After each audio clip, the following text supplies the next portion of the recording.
Navy Chief Admiral Hari Kumari, former Chief Minister of Maharashtra and Leader of Opposition Sri Devendra Fadnavis, Member of Parliament from South Mumbai Sri Arvind Ji Samant, Sri Ashish Shalar, Vidhayak Maharashtra Vidhan Sabha, and Srimati Yamini Yadav, Vidhayak Maharashtra Vidhan Sabha, Vice Admiral Ajendra Bahadur Singh, FOC in Sea, Western Naval Command, Vice Admiral Narayan Prasad, retired CMD Mazgaon Docks Shipbuilders Limited, Navy MDL के सभी हमारे senior official और मेरे प्यारे sellers, उद्योग जगत के हमारे सभी साथीगण, मीडिया के साथियों, देवियों व सज्जनों, आज इंडियन नेवी द्वारा आयोजित state of the art warship INS सूरत एवं INS उदयगिरी की लॉन्चिंग सेरेमनी में आप सभी के बीच उपस्थित होकर मुझे बेहद खुशी है। ऐसे ऐतिहासिक प्रदेश में जो वीर शिवाजी, संभाजी और कान्होजी जैसे प्रतापी नायकों की कर्मभूमि रही हो, इनकी लॉन्चिंग मैं मानता हूं कि और अधिक महत्वपूर्ण हो जाती है। यह उन महानायकों के सपनों को साकार करने के लिए हमारे संकल्पों को और अधिक मजबूत करती है। जिस समय कोविड और यूक्रेनियन कॉन्फ्लिक्ट के चलते पूरी दुनिया में उथल-पुथल मची हो, ग्लोबल सप्लाई चेन बाधित हो, ऐसे समय में इन वारशिप का निर्माण और लॉन्चिंग हमारी मैरीटाइम कैपेबिलिटी में वृद्धि और आत्मनिर्भरता के प्रति हमारे कमिटमेंट की एक मिसाल है। मैं Indian navy, Mazagon dock shipbuilders limited और इस आयोजन से जुड़े सभी स्टेक होल्डर्स को अपनी ओर से हार्दिक बधाई देता हूं और शुभकामनाएं भी देता हूं। साथियों, मुझे बताया गया कि प्रोजेक्ट 17A और प्रोजेक्ट 15B के ये शिप आधुनिकतम तकनीकों से युक्त होंगे। State of the art sensor package और वेपन्स के साथ ये शिप दुनिया की most technologically advance missile carrier में से एक होंगी। इनमें प्रयोग किए गए सिस्टम न केवल आज की बल्कि भविष्य की जरूरतों पर भी ये पूरी तरह से खरे उतरने वाले हैं। मैं इसके बहुत डिटेल में तो नहीं जाऊंगा, पर इतना जरूर कहना चाहूंगा कि इनकी लॉन्चिंग हमें हमारे एंशिएंट और मेडिवल इंडिया की maritime power, ship building skills और उसके गौरवमयी इतिहास की याद दिलाती है। MDSL द्वारा तैयार एक पोटेंट वारशिप हमारी इंडिजिनस डिफेंस कैपेबिलिटी का बड़ा उदाहरण प्रस्तुत करते हैं। शिप बिल्डिंग के क्षेत्र में हमारी यही आत्मनिर्भरता किसी समय पूरी दुनिया भर में हमारी एक पहचान का यह प्रमुख कारण हुआ करती थी। साथियों, पेनिसुलर नेशन के रूप में हमारे देश की एक यूनिक ज्योग्राफिकल लोकेशन है। ऐसी लोकेशन देश को स्ट्रेटेजिक, ट्रेड और रिसोर्सेज की दृष्टि से अत्यंत महत्वपूर्ण बनाती है। समुद्र के साथ हमारा बहुत ही पुराना रिश्ता रहा है। समुद्र ने एक तरफ हमें नेचुरल रिसोर्सेज उपलब्ध कराकर हमें समृद्ध किया है, तो दूसरी ओर इसने हमें दुनिया भर से जोड़ने का भी काम किया है। आप लोग जरूर इस बात से अवगत होंगे कि गुजरात का लोथल पोर्ट दुनिया के सबसे पहले सी पोर्ट में से एक था। इतिहास बताता है कि इस पोर्ट के माध्यम से सुदूर अफ्रीका और आज के इंडियन ओशन रीजन के कई देशों के साथ हमारे मजबूत व्यापारिक और सांस्कृतिक संबंध भी रहे हैं। 9th से लेकर 11th सेंचुरी के बीच मैरीटाइम पावर के प्रतीक माने जाने वाले चोला डायनेस्टी के बारे में भी आप सभी अवगत होंगे। मैरीटाइम कैपेबिलिटी के सहारे ही राजेंद्र चोल ने इंडियन ओशन में के अनेक देशों जैसे म्यांमार, थाईलैंड, मलेशिया, इंडोनेशिया तक अपने धार्मिक और सांस्कृतिक विचारों का प्रचार और प्रसार किया था। बे ऑफ बंगाल में उनकी मैरीटाइम कैपेबिलिटी के चलते उस क्षेत्र के चोला सी तथा चोला लेक कहा जाने लगा था। इन सभी क्षेत्रों में आज भी भारतीय सभ्यता और संस्कृति की सुगंध महसूस की जा सकती है। साथियों, थोड़ा और यदि हम आगे चलें तो सन 1420 में निकोल दे कोंती, जो एक इटालियन मर्चेंट, एक्सप्लोरर और राइटर थे, ने इंडियन शिप बिल्डिंग स्किल्स की प्रशंसा करते हुए यह कहा था कि the native of India build some ships larger than ours capable of containing 2000 butts. Some ships are so built in compartments that should one part be shattered, the other portion remaining the same may accomplish the voyage. हमारे trade relation कितने दूर दूर के देशों के साथ विद्यमान थे, इसका एक उदाहरण पुर्तगाली एक्सप्लोरर वास्को डी गामा से भी पता चलता है. आज 17 मई है. लगभग आज के 550 वर्ष पहले लगभग इसी समय 20 मई 1498 में जब वास्को डी गामा इंडिया आया था, नई नई हिस्टोरिकल रिसर्चेज बताती हैं कि उसको भी राह दिखाने वाला कच्छ का एक व्यापारी था जिसका नाम था कांजी मलाम. आप में से शायद कुछ लोगों को इस बात की जानकारी हो, एक दशक पहले गुजरात के मांडवी में, जो खुद एक शिप बिल्डिंग हब है, में गुजरात सरकार के सहयोग से गुजरात एंड द शी नाम से एक 3 दिवसीय इंटरनेशनल मैरीटाइम कॉन्फ्रेंस का भी आयोजन किया गया था. इसमें इंडियन स्कॉलर्स के साथ साथ जर्मन और इटालियन स्कॉलर्स ने भी यह माना था कि वास्को डी गामा को इंडिया तक पहुंचाने वाला व्यक्ति यदि कोई था तो उसका नाम था कांजी मलाम. अब इस पर अंतिम निष्कर्ष तो हिस्टोरियन से निकालेंगे, पर समुद्र के साथ भारत का जो रिश्ता रहा है उसे देखते हुए यह कोई बड़ी बात मुझे नहीं लगती है. यानी जब दुनिया नई नई राहों की तलाश कर रही थी, इंडियंस उन राहों के अभ्यस्त हो चुके थे. यह थी भारत की ताकत. साथियों, आप सभी कुंजली मरक्कर के नाम से भी निश्चित रूप से अवगत होंगे. हमारे देश की नेवल हिस्ट्री में जिन लोगों का नाम प्रोमिनेंटली लिया जाता है, कुंजली मरक्कर उनमें से एक थे. मरक्कर दरअसल एक उपाधि है और यह उपाधि केवल 4 लोगों को उस समय प्राप्त थी जिन्होंने अपनी युद्ध रणनीति से 1520 से 1600 तक पुर्तगाली आक्रांताओं को पानी पिला दिया था. उनके सम्मान में हमारी नेवी ने अपनी एक शिप का नामकरण भी किया था. तब से लेकर मेडिवल टाइम्स में वीर शिवाजी और कान्हो जी आंग्रे तक हमारे देश की मैरीटाइम कैपेबिलिटी किसी न किसी रूप में देश की सिक्योरिटी और निर्बाध ट्रेड का एक अहम अंग रही है. नोटेड हिस्टोरियन श्री यदुनाथ सरकार अपनी पुस्तक शिवाजी एंड हिज टाइम्स में कहते हैं कि nothing proves Shivaji genius as a born statement more clearly than his creation of a navy and naval bases. Kanhoji Angre Maratha navy के अत्यंत काबिल एडमिरल थे जिन्होंने अपनी नौसेना की शक्ति से ब्रिटिश, डच और पुर्तगीज शिप्स पर भी टैक्स लगाना शुरू कर दिया था. विदेशी नौसेनाएं, जो कि उस समय दुनिया की बेस्ट नौसेनाओं में से एक थी, अपने तमाम प्रयासों के बावजूद कान्होजी आंग्रे से पार न पा सकी थी. अनेक हिस्टोरियंस ने कान्होजी को इंडिया की मैरीटाइम हिस्ट्री के मोस्ट स्किल्ड इंडियन एडमिरल्स में से एक माना है. इनके सम्मान में भी हमारी नेवी ने अपने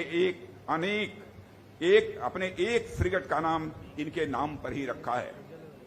आज जब एमडीएसएल द्वारा निर्मित आईएनएस उदयगिरी और आईएनएस सूरत की सफलतापूर्वक लॉन्चिंग हो रही है, तो इसमें कोई संदेह नहीं रह जाता है कि आने वाले समय में हम न केवल अपनी जरूरतों के लिए बल्कि दुनिया भर की जरूरतों के लिए भी शिप बिल्डिंग करेंगे. यानी हम न केवल मेक इन इंडिया बल्कि मेक फॉर द वर्ल्ड के सपने को पूरा करेंगे, ऐसा मेरा पक्का विश्वास है. साथियों, लगातार बदलते समय और पिछले कुछ समय में उभरी संकटों से आप भली भांति परिचित हैं.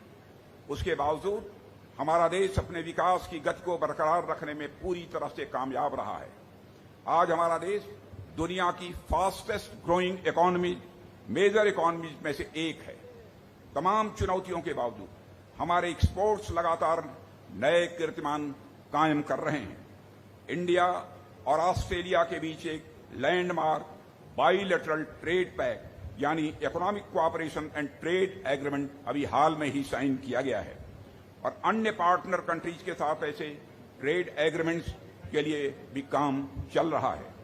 जीएसटी हो या इनकम टैक्स, इनका अभूतपूर्व कलेक्शन हुआ है और यह सभी हमारे वर्तमान और समृद्ध भविष्य, प्रॉस्परस फ्यूचर की भारत की तस्वीर को हमारे सामने रखते हैं। ग्रोइंग इकोनॉमी का सीधा अर्थ है लगातार बढ़ता हुआ ट्रेड, जिसमें से अधिकांश सी रूट्स के माध्यम से ही होता है।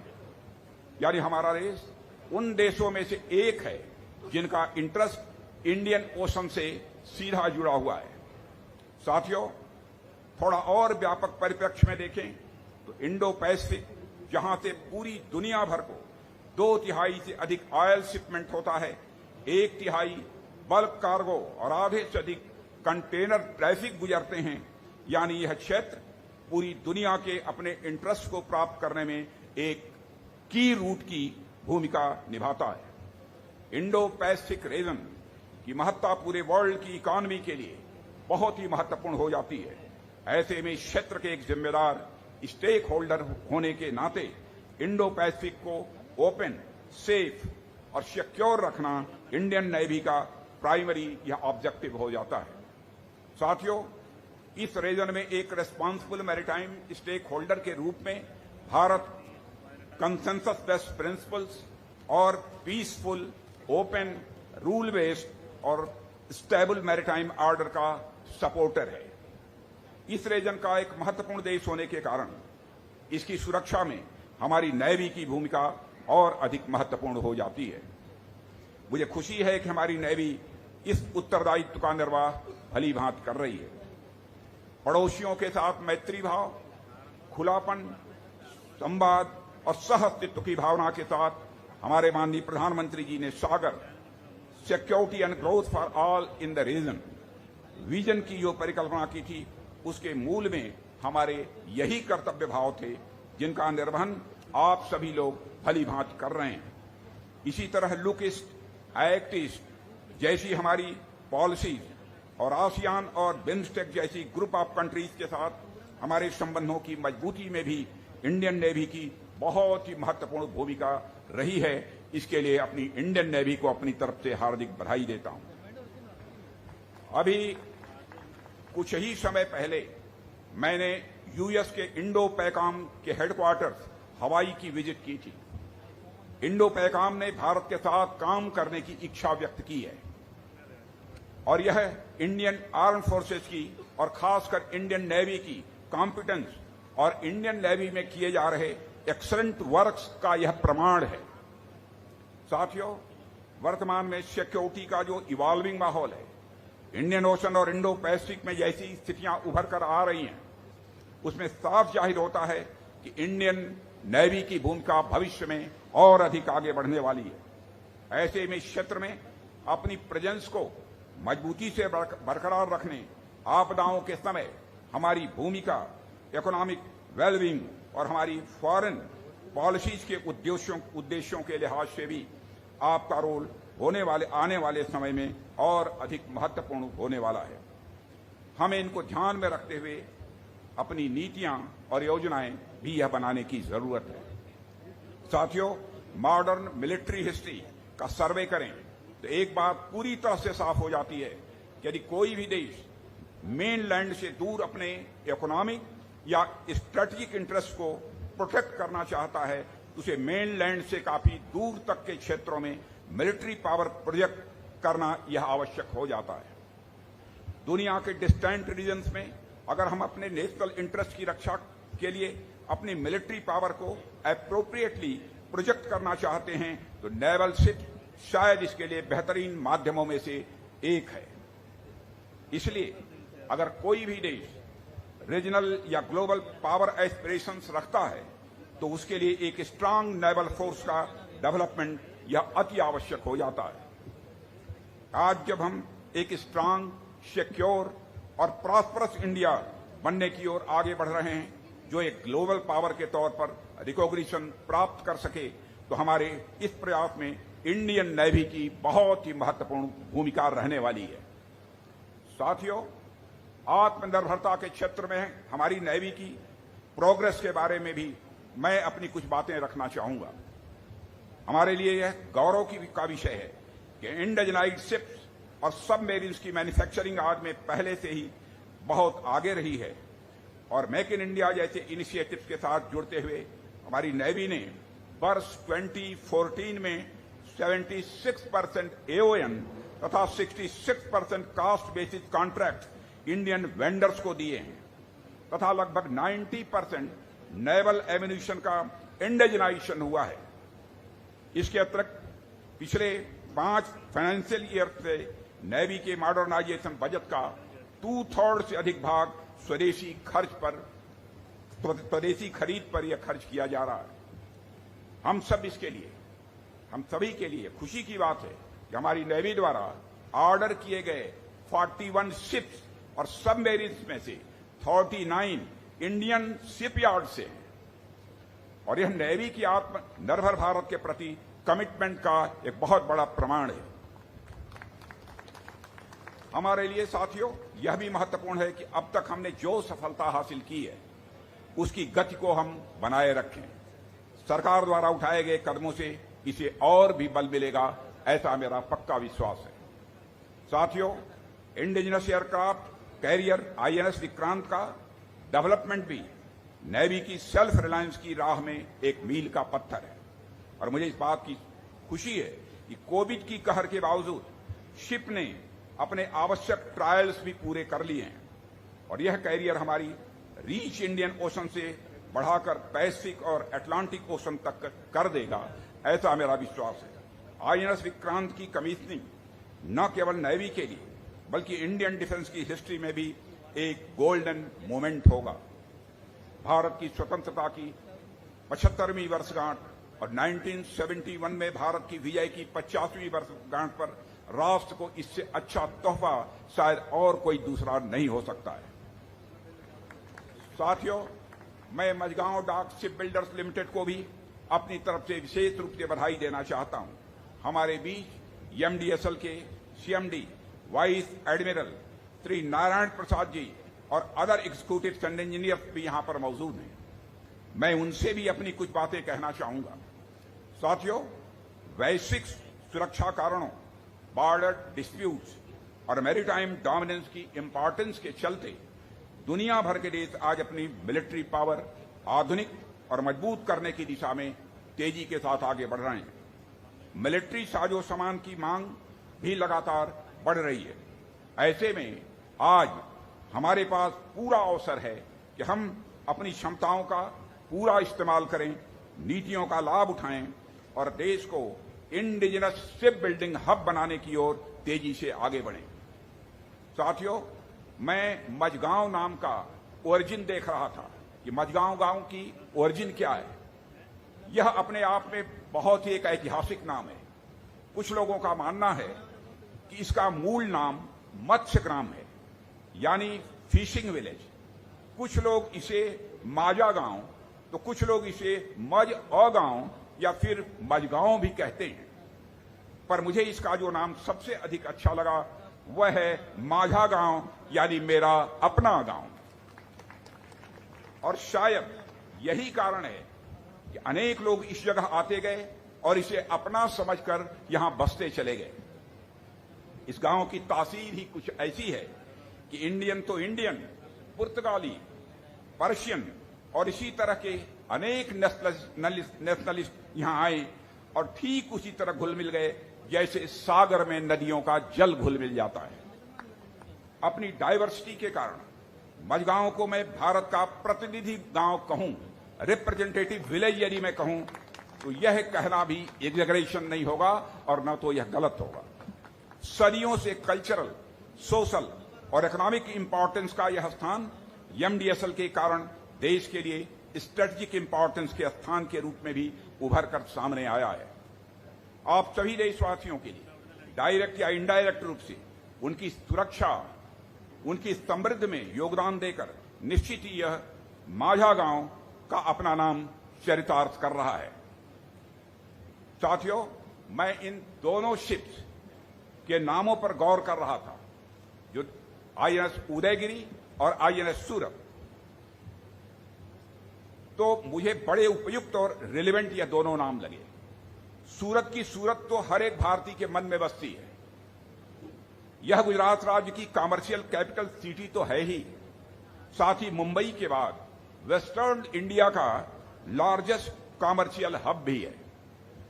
पहले भी यह एक विशाल समृद्ध पोर्ट हुआ करता था। 16th और 18th सेंचुरी में इस पोर्ट पर अपना अधिकार कायम करने के लिए अनेक शक्तियों के बीच संघर्ष भी हुआ है। उस पीरियड में सूरत में निर्मित शिप्स को उनकी इंड्योरेंस के लिए जाना जाता था। सूरत में बनी शिप्स सैकड़ों वर्षों तक लगातार अपनी सेवाएं देती रहती थी। इसी तरह वर्तमान में सूरत पूरी दुनिया में अपने डायमंड्स के लिए भी जाना जाता है। ऐसा शहर जो एक पत्थर को तराश कर डायमंड बना देता है। इस नाम से लॉन्च हो रही यह शिप भी आने वाले समय में हमारी नेवी के बेड़े में एक डायमंड साबित होगी, ऐसा मेरा विश्वास है। साथियों, ऐसे में हमारे सामने खड़े इस शिप का नाम सूरत जो रखा गया है बहुत ही उपयुक्त है। इसके लिए भी मैं अपनी इंडियन नेवी को तहे दिल हार्दिक बधाई देता हूं। इसी तरह दूसरे शिप का नाम जो उदयगिरी है, उदयगिरी गिरी क्लास की 3rd शिप का पुनरावतार है। गिरी क्लास हमारे नेशनल प्राइड का एक सिंबल रहा है और इसी से बिल्डर्स नेवी बनने की हमारी एम्बिशियस जर्नी की शुरुआत होती थी। मुझे विश्वास है कि INS उदयगिरी, जिसका नाम माउंटेन रेंज पर आधारित है, राष्ट्र के प्रति अपनी सेवाओं को माउंटेन से भी यह ऊंचा ले जाने में कामयाब होगा, ऐसा मेरा पक्का विश्वास है। उदयगिरी नाम से मुझे मध्य प्रदेश के विदिशा का नाम भी स्वाभाविक रूप से याद आता है, जो हमारे पूर्व प्रधानमंत्री श्रद्धेय अटल बिहारी वाजपेयी और पूर्व विदेश मंत्री श्रीमती सुषमा स्वराज की कर्मभूमि रही है। जिस तरह विदिशा से जुड़ी इन हस्तियों ने हमारे देश का नाम और मान पूरी दुनिया में बढ़ाया, उसी तरह विदिशा से जुड़ी यह उदयगिरी भी हमारे देश की नेवल पावर को भी दुनिया में और अधिक प्रतिष्ठित करने का काम करेगी, ऐसा मेरा विश्वास है। मुझे यह भी विश्वास है कि आने वाले वर्षों में INS सूरत और INS उदयगिरी महासागरों पर गर्व के साथ हमारे ध्वज को बुलंदी से फहराएंगे और यह दोनों शिप्स न केवल हमारी सामरिक ताकत बल्कि हमारी आत्मनिर्भरता की ताकत से भी दुनिया को परिचित कराएंगे। साथियों, इस अवसर पर अधिक कुछ न कहते हुए मैं एक बार पुनः आप सभी को बधाई देता हूं और मैं सरकार की ओर से हर प्रकार के सहयोग का आश्वासन देते हुए आप सबके भविष्य के प्रयासों के सफलता के लिए अपने हार्दिक शुभकामनाएं देते हुए अपना निवेदन समाप्त करता हूं। आप सबको बहुत बहुत धन्यवाद।